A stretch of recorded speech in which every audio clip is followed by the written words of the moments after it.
Good afternoon. Oh, it is on. Wow. Never had technology that works the very first time you speak, so this is wonderful. And unlike Adrian, I'm going to just kind of stand near the podium just because it's easier for me to do that with notes. So I just wanted to thank the committee for allowing me to speak for a few minutes today about food insecurity. I often get the questions, how are the food banks doing? How many times do you guys ask that question? And so I'm going to try and answer that for you today. First, I just want to recognize the food banks that are in the room. I know I saw many of my members, United Food Bank, St. Mary's, saw Tom back there, Desert Mission, I saw Ann somewhere, thank you. I know Yuma is on the phone or virtually participating, so I just want to say thank you. I mean, I don't think I can underestimate for you the work that these folks did during the pandemic. All of you saw the lines. It was really a tremendous effort to be able to get food to people in such a quick way, in a responsive way, in a culturally appropriate way, in a way that was recognizing that some of these families had encountered food security for the very first time. In fact, most of them had encountered food security for the first time. And that was really hard to see. I think it was even hard for people to absorb that they were a part of a group called Food Insecure. That was very unsettling to people.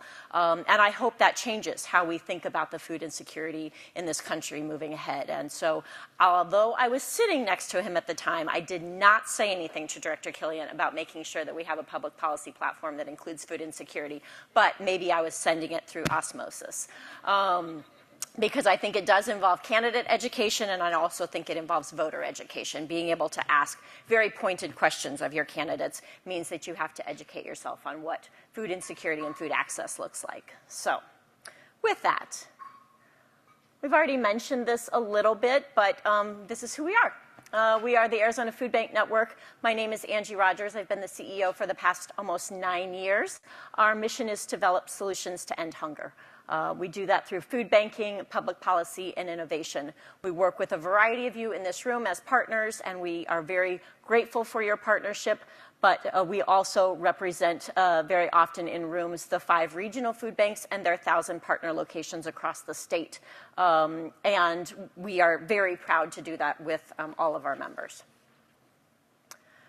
This is a quick rundown on food insecurity numbers. When the pandemic hit, we saw what food insecurity really looks like.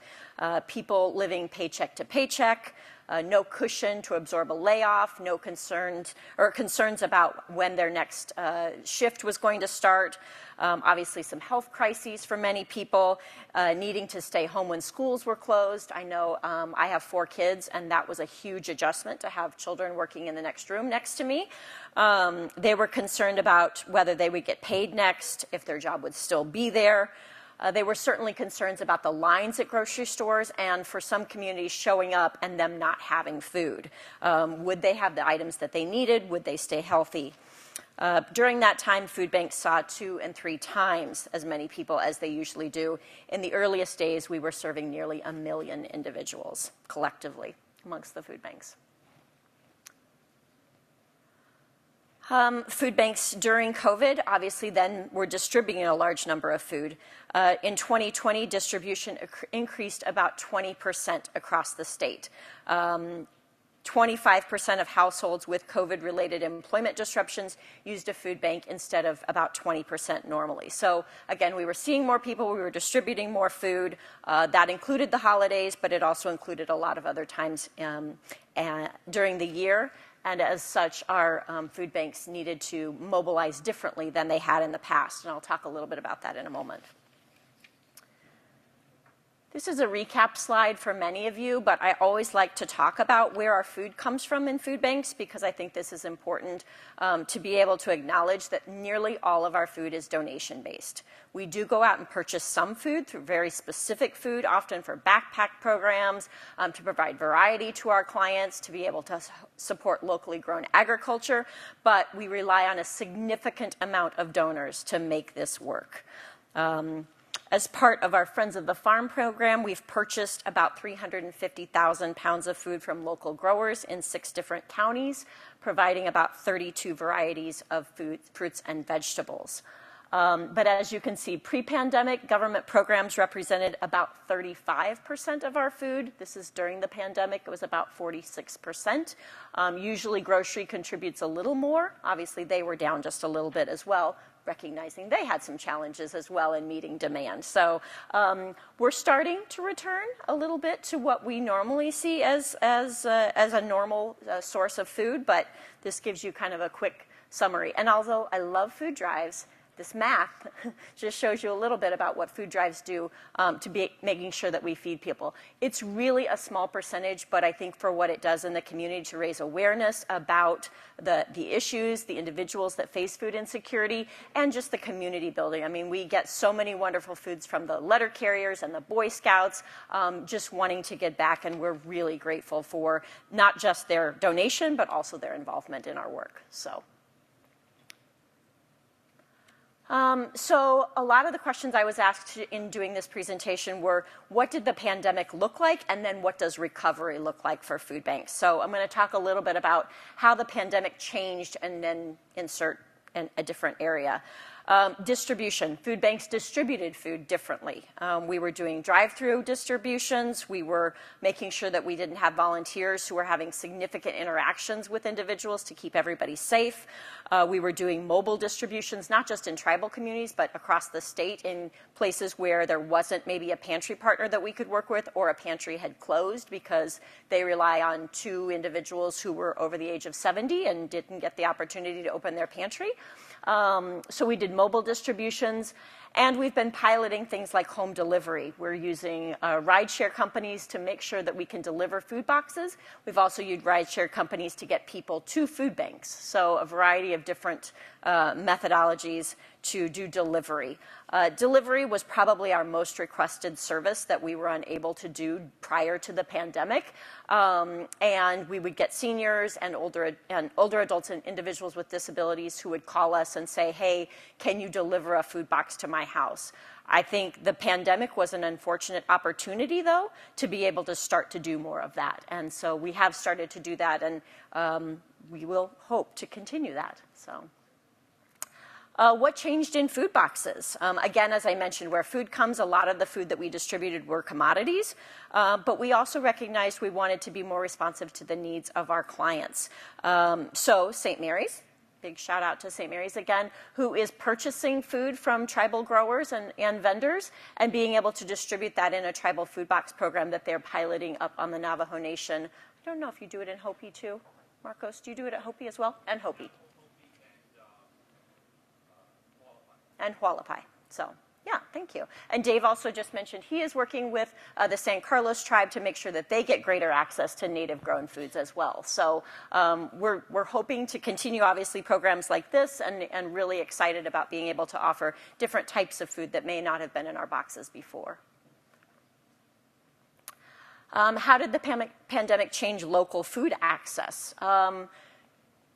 November of 2019, I met with the governor's office and I said, we really need to be purchasing more locally grown agriculture. It would be a great opportunity for us to be able to provide variety to individuals in need.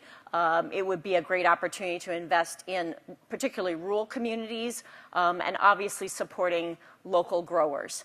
And he agreed. I think Director Killian was very instrumental in making sure that I got the meeting. But he agreed, and I don't think any of us could have foreseen what was to come just 3 months later. And by the time we started the program in March of 2020, we turned around and the $250,000 that we had initially requested in the budget became $500,000, which quickly became $750,000, recognizing that those growers needed an outlet to be able to sell their goods and products to food banks and to other vendors who were able to absorb them rather than restaurants or other partners who were unable to serve food at that time. So we're very pleased with the Friends of the Farm program. It has provided, again, some variety. We're locally growing food. Some agency partners have been able to take receipt of that food, so food is staying locally with individuals who are struggling.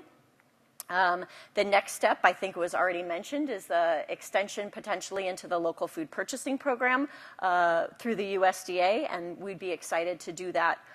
I think one thing I also want to acknowledge about Friends of the Farm is the sustainability of the program. We need to make sure that it continues to support locally grown agriculture, but as I've talked with our food banks, most recently, particularly in Yuma, they've said, well, is this always going to be around? And that is obviously something we need to start thinking about. Is this a program that will always have a future commitment?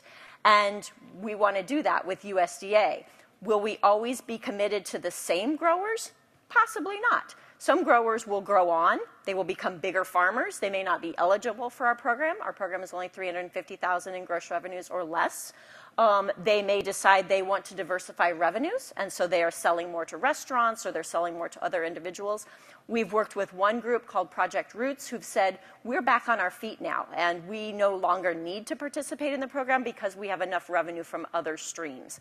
So I think sustainability of the program is important, but not always sustainability of every single grower that we're partnering with. How did the pandemic change school meals? Many of you are familiar with the free and reduced lunch program. Schools now are able to offer students free meals at no cost throughout the pandemic. I think that's been a wonderful opportunity for students to be fed, to have no stigma as they go to approach those meals, for parents to know when I send my child to school, they will have access to a healthy, nutritious meal. I won't have to worry about that one more thing. Waivers were critical to that. It allowed parents, when schools were closed, to grab their meals and go. It allowed for multiple meal pickup. So if they only had to come once on Wednesdays, they didn't have to come the entire week and pick up every single meal. I think that was critically important, particularly in rural communities. At the same time, they issued a benefit called PEBT, which is similar to a SNAP benefit. It was issued to parents of children who were typically participating in free and reduced lunch meals who didn't have access to meals at school, and so they were given an EBT card to be able to purchase food in grocery stores. That was done for about 787,000 children across the state, so critical to making sure that we made it through the pandemic. How did the pandemic change SNAP? SNAP, the largest nutrition program in the country, which provides food for about 900,000 individuals in Arizona right now. I will say this chart is a little hard to read, so I'm going to walk you through it a little bit. The graph shows Arizona in blue. The stop signs are when waivers stopped. So the biggest one that I want to mention is a recertification waiver. So individuals who receive SNAP benefits must recertify their circumstances every 6 months, 12 months. It kind of depends upon what benefits they're receiving. So when the waivers stopped, basically telling them we have to go back to a recertification period, you saw enrollment decline. You saw the caseload decline. What I think that means is we have improved access through the waivers, but what we did was not change eligibility. So you don't have a bunch of new people coming into the caseload. What you saw was individuals having greater access to the program because we weren't churning them through a complicated eligibility system, not being able to access things online. We certainly had offices that were closed where interviews couldn't take place. So I think what the graph shows, again, a comparison between Arizona and Texas, who changed some of their waiver recertifications early on, kind of in that August period, and you saw a steep decline in their caseload as a result. So we were very fortunate to make sure that people had the stability of SNAP during the pandemic and now through, hopefully through July.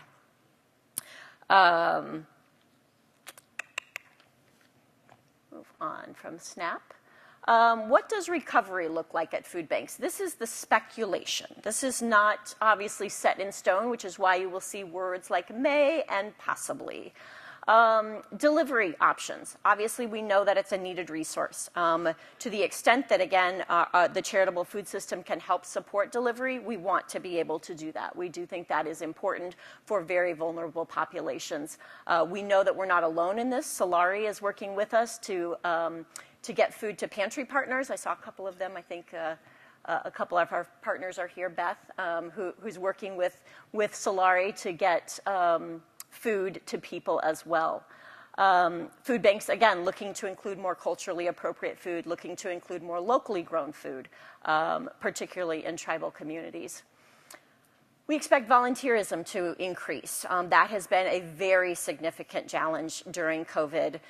We saw most of our volunteers just go away overnight. That was a really big struggle in the early days. It has come back significantly as individuals return to work and corporations decide, hey, we want to do more team building. You'll be able to see more of those volunteers come back. And when they feel safe to do so, we expect that they will. So. Finally, the Friends of the Farm program, we expect to expand that program, as I mentioned, through LFPA to socially disadvantaged growers in Arizona. But, which is the big but, demand could be unknown, particularly in the summer months and depending upon COVID variants and our response to that. I'm going to talk a little bit about maybe recovery and a period that I'm particularly concerned about coming up. So this is recovery, and I want to paint this picture for you in July. What happens in July as kind of a next threshold that I think we could be looking about? Anybody else know what happens in July? It's really hot, right? It's 145,000 degrees in Arizona. And that's a problem for obviously many of you in the room that grow food, right? There's issues with growing food in 145,000 degrees. So you'll see that at the very bottom. Produce donations are typically at a lower point. We tend to buy food during that period to be able to stabilize our growers. So produce, or to stabilize our supply chain. Sorry. USDA waivers will end June 30th. Again, so that opportunity for children to be getting meals at school, for all children to be eating meals at school, will likely go away, which makes it more challenging for schools to serve meals because reimbursements will drop. I think Secretary Vilsack said that this morning. And the children will need to eat the meals on site. That congregate meal requirement will go back into effect. This becomes a problem because at the same time, obviously, it's summer and kids are not in school. They typically access summer meal sites at community-based organizations and at schools. What happens when those sites decide to close, particularly as they often do in the month of July? They do that for a variety of reasons, but schools often think about that as their closure period, not having to pay high air conditioning bills, not having the staff that they need to be able to provide those meals during that hot month. The other thing that happens is SNAP emergency allotments. Right now, SNAP beneficiaries are getting a slight bump, about 30% more in their SNAP allotments, and that will end when the public health emergency ends, expected in July, right around the July 15th date, although there's some advocacy to be done there. This will hit families, again, at a time when food prices are high, kids are home from school. This July could be the perfect storm for another significant bump in food insecurity in our state. So just something to be aware of. So what can you do about that? A call to action on nutrition security. Nutrition security is kind of a new term for me. I heard the Secretary start to use it in the last couple weeks, and so I'm trying it out to see what we really mean by nutrition security, making sure that we have access to great food, making sure that we have access to public benefit programs that help support food banks when we need it. So I think the word nutrition security is a better use of the term. Food security always made me think about, like, is the food insecure? Like, how do they feel about themselves? So I think nutrition security is a good word, a phrase to use. So if you're looking to do things, volunteer. Obviously, we need volunteers. I've mentioned that before. Donate if you're able to do that. Advocacy, as Director Killian mentioned, we've got to talk to Congress. We've got to continue to talk to Congress about a couple of things. We need a clear path to be able to disperse summer PEBT benefits again. This could help our July bump, and it would be a great way to be able to help support kids during that hot summer month so they could be able to buy food in grocery stores to supplement their diets. This would also include college students. We want to make sure that we have exemptions to the SNAP program for students who are participating in higher education and may or may not be working full-time. We'd like to be able to see some exemptions provided to them so that they can get the nutrition that they need as they get better education. If you need more talking points on that, I know Ashley's around here. She's in the back. Awesome. Go see her. She'd be happy to talk to you about college students. And then, again, keep doing the great work that you are doing. We really are greatly appreciative for you as donors, as volunteers, as supporters of our food banks, as supporters of our network, as advocates in talking to your elected officials and to your friends and family as voters. So thank you again for letting me be here, and I'm happy to take questions.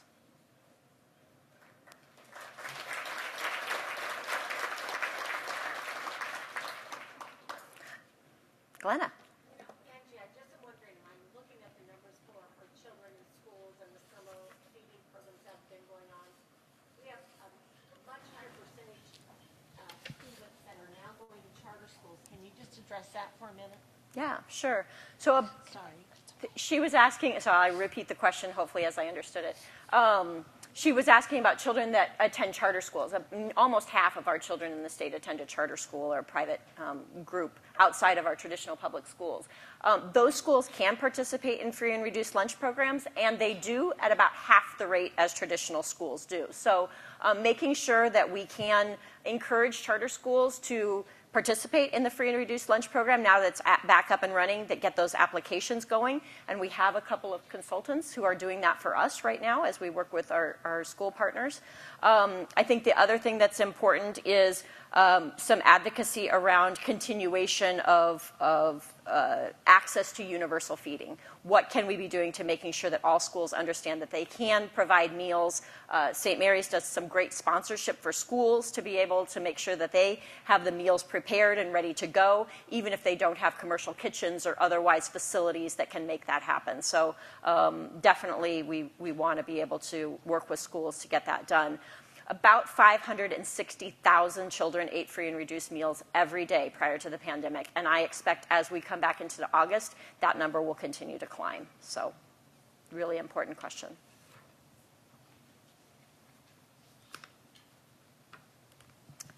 Wow, covered it all? That's awesome.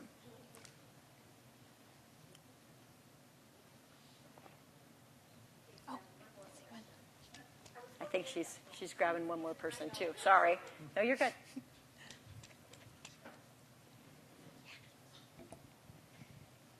So is there any system that supports local meat? And what percentage of the food is from local ranchers in Arizona? That is a great question that I don't know the answer to. I think her question was, what is local need look like? Meat. Local meat look like. I would pitch that to Director Killian because I know, and I've heard him say this many times, the issue is that there is production, there's no processing that can occur. I do know that the local food purchasing program will pay for meat processing. So if there are ranchers that are not participating in the Friends of the Farm program or otherwise would like to contribute to that, we can pay for processing fees. Because I saw with that program, and I asked them if there was any meat purchasing going on, because I have a network of local ranchers, and there was actually no meat that they were interested in. So that's what I'm interested in. Is there schools? We are interested in meat. Food banks, I think I can speak for all of us when I say we're interested in meat. You're going to get a lot of head nods. Yes, we would absolutely be interested in meat. Again, we just have some challenges in getting it to us, but we'd be happy to work with you. Right, and then especially with the July crisis that you're looking towards, what resources are you supplying to local growers to support stopping or preventing something as far as that's concerned? Are you working with farm agencies or to help them find other resources than grants so that way there's a sustainable solution to the farm and food systems crisis?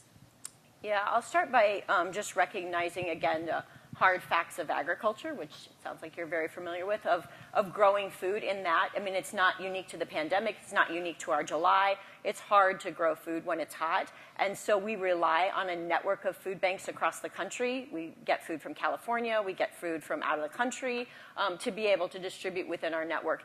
Do we need to do that in the month of July? Often. However, will we have opportunities to purchase food in July from right here in Arizona? Absolutely. I think we will definitely have that ability to hopefully soften that.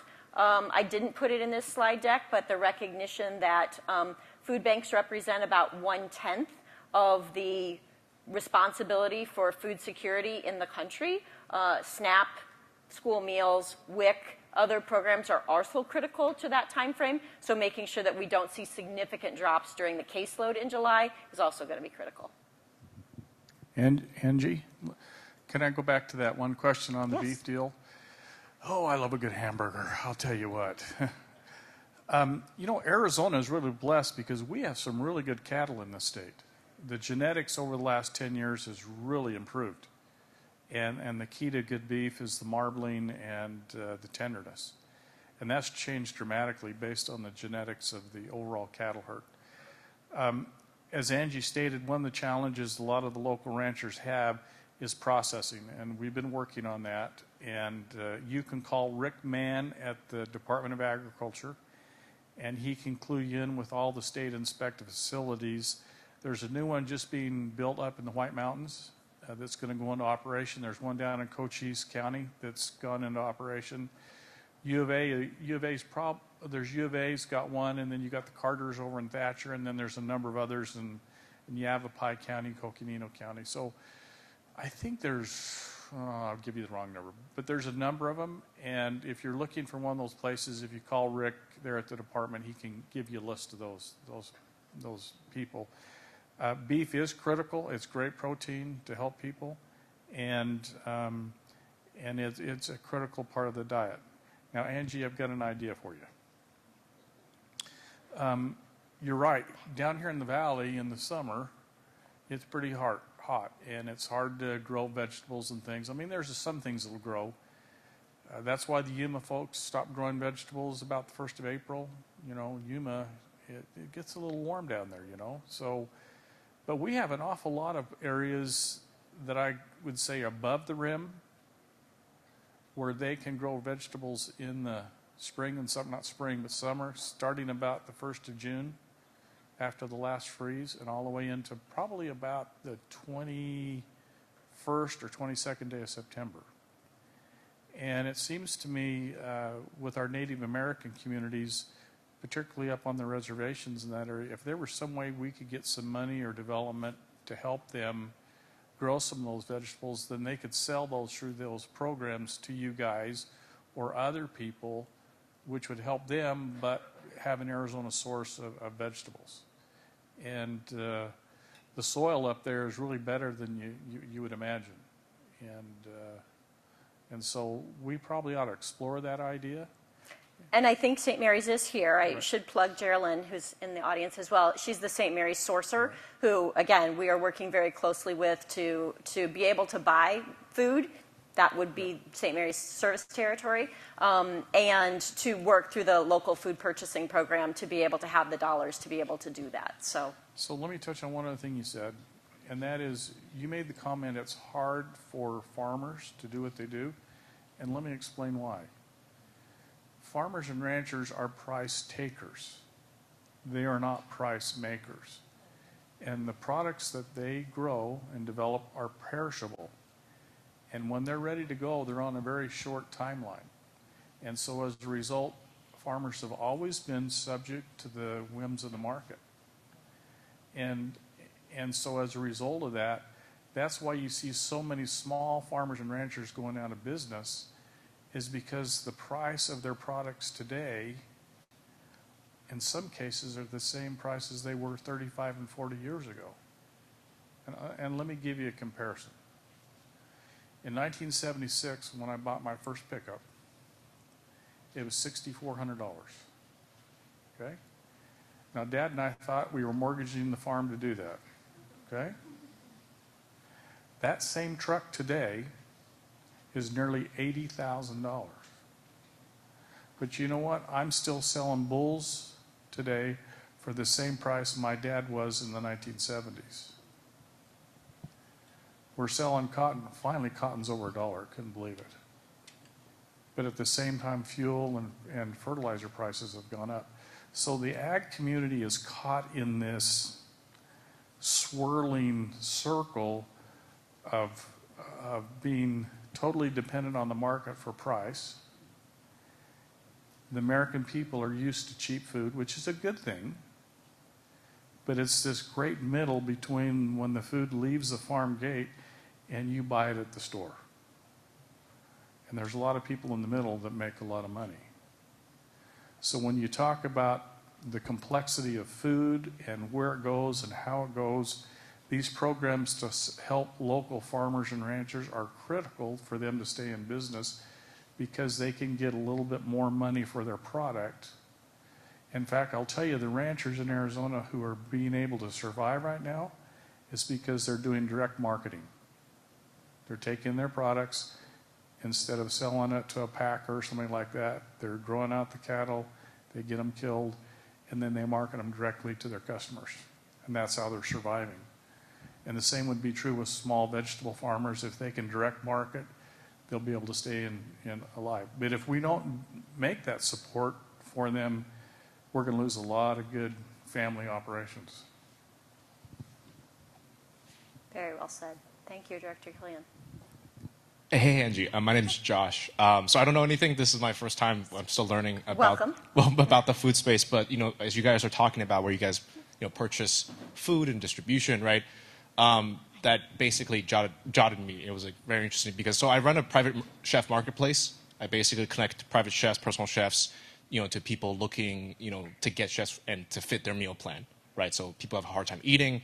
They trade their meal plans, and we shop it around different private chefs. One of the issues is that a lot of my chefs, they're actually quitting their jobs, from restaurant industry. They're just trying to start their own business, right? And a lot of them, they're trying to find local distributors of organic foods and all kinds of stuff, right? From jar, and my chef recently, yesterday, she says, I found a jam that was locally, sourced, and she took a while to find it, right? So I was wondering where do the food banks here or anyone here who knows can give me an access to a lot of distributors and different types of vendors locally here, right? Because I would love to build that relationship because as I get more and more chefs that are leaving corporate, chefs that are just coming out of easy culinary school, a lot of them are going to need help finding, hey, this is how I'm going to build out my own personal supply chain. This is how I'm going to distribute it. And I'm sort of that person right now. So I would love any kind of help with that. That'd be awesome. Thank you. So I'm going to plug Somlin here, who's just to say that Local First has a wonderful website called Local Good Food Finder. Thank you. That will give you a list of that. I love that website. It's amazing. That would be my best resource. That's what I use when I think about it. But as we start to acquire, obviously, a group of buyers that we're looking at, I know I've talked with Michelle and a few others at the Department of Agriculture, is can we get a list of locally grown, where they grow, somehow GIS map that out? That would be wonderful for us, too. So with your additional advocacy, I think we can get Ag to maybe publicize that list a little bit. Awesome. Thank you. Yeah. Oh. No, it's you. You promised us easy questions. I can't ask you a tough question because you always have brilliant answers, full of data. Every time I hear you speak, Angie, I'm very impressed. Here's the thing. When we heard from Secretary Vilsack this morning and we asked him, what should we be doing? One of the things he said was, we need to start talking about college students, and they're not the same college students of your dad or mom's generation, and they could be a single mom who's struggling. I have a student who was formerly unhoused for several years. I mean, it's different. And I was just hoping you could share with all of us a little bit more data and insights about nutrition insecurity on college campuses, because I think this is something that people need to know more about. Yeah. I don't have a ton of data for you, but I have a couple of talking points. One, I know that college campuses are recognizing this as an issue. They've done a lot to expand their pantries. Both the CATS program and the ASU have both done expansion of their pantry programs because they recognize that's what students need. California is looking at an expansion of their meal plans for students who don't eat all 15 to 18 meals that their parents provide them. They might be able to donate back those meals in meal plans. I think that's a great idea. I will say that during SNAP, when we gave the college student exemption, SNAP applications from college students skyrocketed 300%. So we know that the need is there. I think it was just the challenge of providing, again, that access point for college students to say, oh, I know where I can go to get nutritional support, and then I know how to use that benefit. We did a college student webinar hosted on our website during the pandemic, again, for a way for college students to ask questions about SNAP and how they can be more engaged in that. So hopefully that answers a little bit more about what we're doing. I will also acknowledge that for the first time, and Director Killian's fully aware of the Board of Regents, the Board of Regents recognized that basic needs is really something that college students need to be, or that colleges need to be focused on, and created a basic needs coalition at the Board of Regents to recognize the struggles that students go through. And I think that has pushed, I guess, the pantries to do a little bit more as well. So I'm looking more to see what that coalition will do in the future. So. And Angie, I have a question coming in virtually. I'm going to reframe it just a little bit, but Jackie Ryben wants to know how sustainability connects to nutritional security and what is being done in sustainable food production in regards to things you discussed today. Whew, that's a tough question. I think it's hard to say, because when I think about the food banks, which is the group that I'm representing today, we have the very intentional charge of being emergency food providers. We are not intended to be stable or regular or a consistent source of care. We really are trying to get clients beyond our lines. We're trying to get them to stable employment, to get them to the next job, to get them to a place where they're not needing an emergency food nexus. So sustainability is hard for that. At the same time, we are feeding so many people, and making sure that our supply chain is stable for the people that need it is critically important. I get the question very often about, well, how do you decide how much food everybody gets every single month? And I'm like, well, it's not a perfect science, but what we try to do is divide the areas by zip code so that we know if we expect 400 people at this pantry on this day, that there is going to be enough food. Because the last thing you want is a client who shows up and said, I need a food box, and that's their last bus pass, and we have no food to give them, particularly in rural communities where they may have had to go a very long way. So sustainability is a hard question for food banks, because we are intentionally trying to work our way out of sustainability, which is also hard when demand is so high. It's a very circular conversation. Here I go again. Sorry. I'm Angie's twin. How did I get up here? No, Adrian got like 4 questions. No, I'm kidding. Angie the angel. Okay, so let's talk about that. Sustainability on what's going on in modern farm practices. The universities have played a huge role in production agriculture. The research that has gone on has dramatically changed our ability to produce food since the Dust Bowl days. And that technology is ever evolving. And if you go out to the farms today and see what they're doing, particularly in Yuma, Maricopa, Pinal County, the way we water has changed dramatically, how we fertilize the plants. I know a lot of people freak out about GMOs, but the science behind breeding of plants has changed dramatically. And they're working on plants that can use less water, that are more adaptable to heat, less burdensome with bugs and stuff like that. And so there's a tremendous amount of work going on in the agricultural community, both small and large, to deal with this whole issue of sustainability. For us in Arizona, the most critical factor we have is water. And we have to develop plants and technologies to do that. I had some people in my office last week from Israel that brought in some technology on drip irrigation that they're using that costs a heck of a lot less than what the drip irrigation systems we have today.